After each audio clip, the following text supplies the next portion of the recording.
Hello everyone, I'm Cindy at Cindy Guthrie Art and Photography.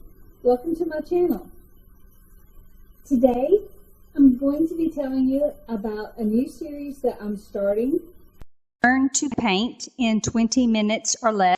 And today I'll be sharing with you what you can do to help set up for the process so that you can be ready to paint in 5 minutes or less to make the best use of your time that you have available if you're rushed and don't have a lot of time to paint. My first suggestion is to see if you have a place where you can leave your supplies set up all the time. For me, welcome to my corner studio. This corner of my living room is where I create my artwork. Now I have some storage in another cabinet underneath the television in my living room, but this is the area where I'm able to create my art. And for me, it's just a corner of the living room. It's just a 4-foot desk where I have placed my lighting and the materials that I need to record the videos, but it's just a little dedicated space where I can have my supplies handy and be able to paint when I have the opportunity to come here into this space. Now, in my corner studio, there are a few things that I am able to leave set up all the time that are very helpful to me to be able just to walk over, get my paper ready, and go. For one thing, I generally leave my watercolors out here on the table. Part of the reason for this is that they're normally still wet when I'm finished with the painting for the day, and I don't want to put them up until the paint has dried because I don't want them to mess up the other side of my palette. And if you've seen my video on my Kuretake Gansai Tambi sword solution, then you will know that the other side of this large Masterson Stay Wet palette, this is the whole thing, but the other side is where I keep my Kuretakes. I've changed the glass to plexiglass, by the way, and this is my storage solution for all of my Kuretakes. So it's on one side with my color charts. Then my Holdines are on the other with the New Wave Posh glass palette held in place on the center of this side of the palette with 3 two-way gel tape so that the glass doesn't come out. But I usually just leave this out on the table. Another thing that I've started doing that has really been helpful to me to be able to get started more quickly is for my wash containers for my water, I leave these set up with water in them because I have them in a location where I'm not concerned about my pets knocking them over. My children are grown, so I don't have kids in the house, so I'm able to leave this set up all the time. So when I'm finished painting for the day, I'll go clean these in here. They're ready to go at a moment's notice. I also have a brush holder here for me to put brushes in after I've cleaned them so that they can stand upright as they dry. It helps the brushes stay in shape, and I don't have to worry about damage or extra water getting in on the other brushes, anything, but I keep this here as well. However, I do realize that not everyone has a space that they can dedicate to leaving their painting supplies out all the time. If you don't have a place where you can leave things set up from day to day, I recommend getting a cleaning caddy. This is just a regular cleaning caddy. I either picked this up at the dollar store or Walmart when I first started painting about 10 years ago. Now, I've got a paper towel in here and a tape in this one, piece of tape in the bottom of this one right here, because I don't know if you can see this, but these have holes in the bottom, and any of these containers where you might put your brushes, if you drop a brush in there, it might fall through the hole or get stuck in the hole and leave it in a position where you might mess up the brush part if the handle gets stuck in there. So wherever you might put brushes, put a piece of paper towel or a piece of tape over the hole in the bottom. But a cleaning caddy makes a great solution for keeping things ready to go at short notice. Similar to how I keep my water containers ready to go here, I recommend getting a couple of sealable jars that will fit in your cleaning caddy. Now you might be able to get a cleaning caddy where you could get a 1-quart mason jar to fit in these, maybe a pint-sized jar. I don't like using anything smaller than a pint-sized jar for my cleaning my brushes, but I have found that these two were in my jars, my spare jars, that fit particularly well into the cleaning caddy. This was a container of salsa that I washed it when it was done, saved it, cleaned the lid. And this was a container of raspberry preserves. But these fit into the cleaning caddy nicely. So you can use one for your wash water and have one for clean water. When you're done, clean these out like you would any container. But go ahead and put clean water in them, put the lid on them, set them back into the caddy, and then you're ready to go at a moment's notice the next time you're ready to paint. The other thing that I would include in here, I would get a roll of paper towels that is partially used, mostly used, but used enough that it fits in your caddy so that you always have some paper towels handy. That fits in nicely. Something else that's useful to have for your caddy is a travel size package of wet wipes. It's good for cleaning up your mess when you're done. It's good for cleaning up your palette if you need to, and it doesn't leave a lot of soapiness that could cause unwanted bubbles in your paint. So that would fit in one side of the caddy. On my desk, I keep a container of Clorox wipes for cleaning up and for cleaning my palette.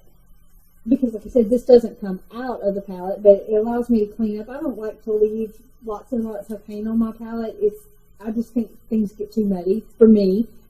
If you don't want to clean off your palette, you may not need that. But it's also helpful to me to be able to clean my surface, my table, if I need to. The other thing that you can use in the caddy, get the brushes that you use most often. You don't need a ton of brushes. Find which brushes work for you and which sizes that you use most often. For me, I use my knead and quill brushes. The 2, 3, and 4 are the sizes I use most often. I have my Renaissance Artisan brushes. I have a 2 and a 6 that I use most often. And this is a 4/0 spot brush from Artistic. And a couple of brushes that I just had in my brush container. But these can be placed in the caddy. After you clean them when you're done, they'll stand up straight. It'll keep your brushes in good condition. And they're ready to go at a moment's notice. Also helpful for the caddy is some artist tape and maybe scissors if you like to cut the tape. It's handy, ready to go. If you don't have a large palette that you keep out, that you can keep close to your caddy, if you use a smaller travel size palette or a palette like this is my Cotton watercolors. It fits right inside here. It's easy to use, ready to go. Another example would be, I got to show off this lovely walnut palette that my husband got me for Christmas. And I put whole items in here. And I did here's my color chart that I did for inside here where the colors are. But a palette like this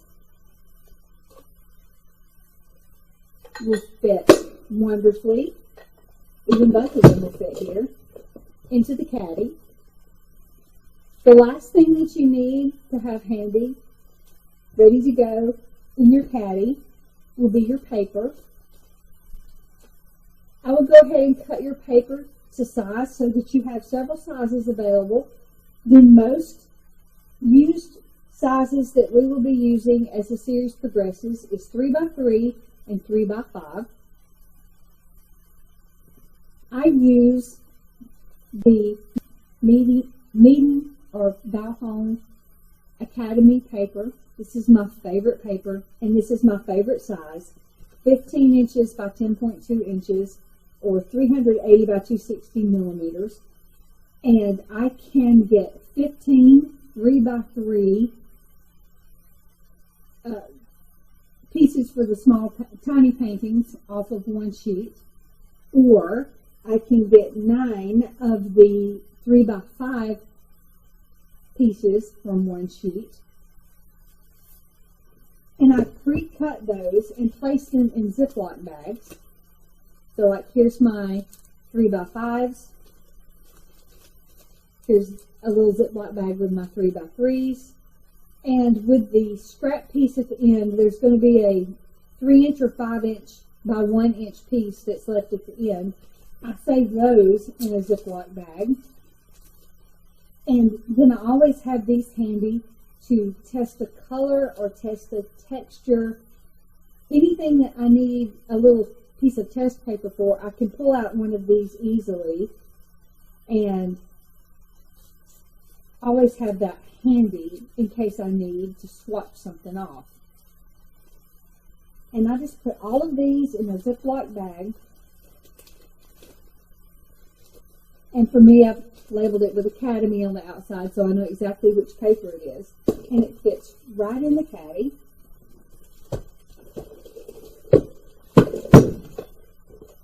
And it's ready to go at a moment's notice.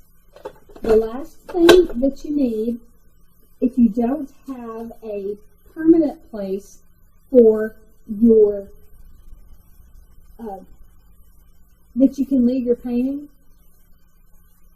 you can either set up on a piece of paper from your Meeden pad, or you can tape to a page here. Although that is going to ruin the page that you tape to. You won't be able to use that for anything else.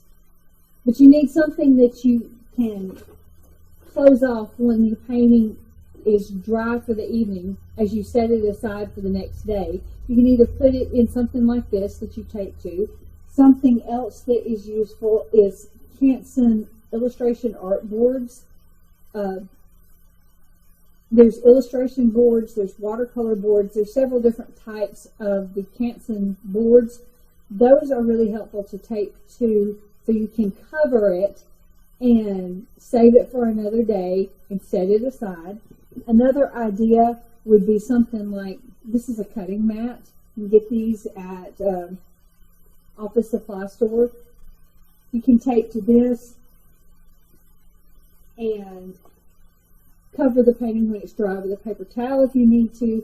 Something that's portable where you can set it out of the way so that your painting doesn't get disturbed while you're not able to work on it. The only other consideration that I can think of, make sure that the place where you're going to be painting, that you have some good lighting. If you'll be working, say, at your kitchen table, you'll probably have a light above you on a kitchen table, kitchen island. You'll probably already have good lighting there. But in case you don't, a desk lamp, something like that you can turn on that will just give you an area of good light. A portable lamp.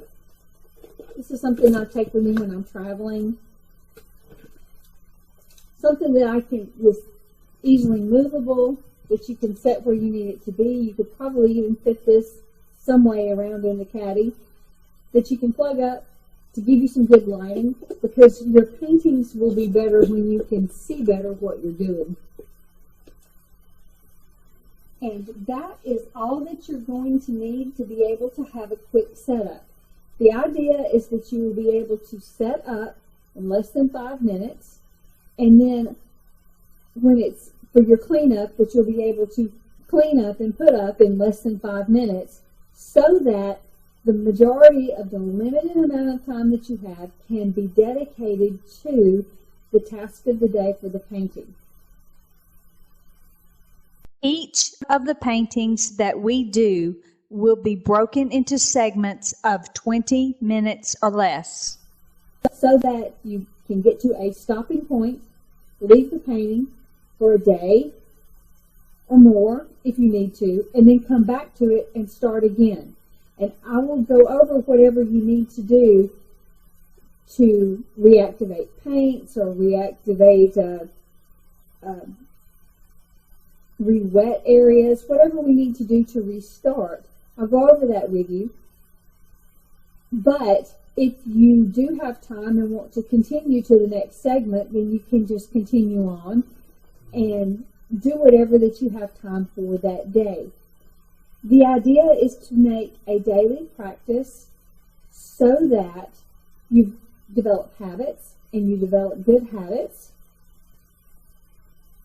and that you can progress and take some time for yourself, take some time to let go of some anxiety and stress. There's just so much benefit that comes from being able to create something that you've made yourself. The sense of satisfaction that comes from that, you just can't compare that to anything. So, be prepared to take some time for yourself. The one last thing that you might want to do is fix you a cup of coffee, fix you a cup of hot tea, cup of iced tea, glass of wine, whatever it is that helps you relax and get into that space where you can just focus on this one little thing for 15, maybe 20 minutes total at a time, and take that time for yourself once a day.